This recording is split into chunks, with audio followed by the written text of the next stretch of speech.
Hi and welcome back. Today, we'll delve into the crucial aspects of visual design and graphics, ensuring a seamless transition across diverse cultural landscapes. Let's get started. When it comes to creating e-learning content for a global audience, cultural considerations play a pivotal role in enhancing the learning experience.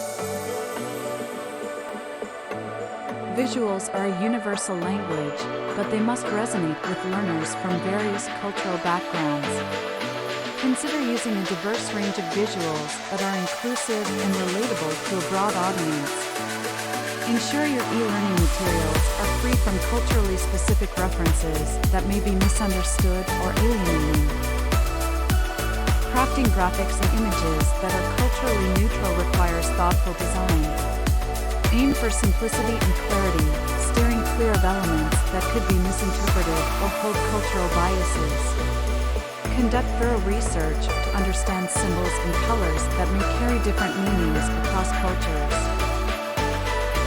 Multimedia elements can significantly enhance engagement, but their relevance is key. Whether it's incorporating regional case studies or using culturally diverse voices and audio elements, these choices contribute to a more personalized and impactful learning journey. By embracing cultural diversity and creating content that resonates universally, you're not just translating words, but fostering a truly inclusive learning environment. ComLab India will provide diverse language support, rigorous quality control, technology integration, and cost-effective services. Have any other questions? Connect with us today or scan the QR code below.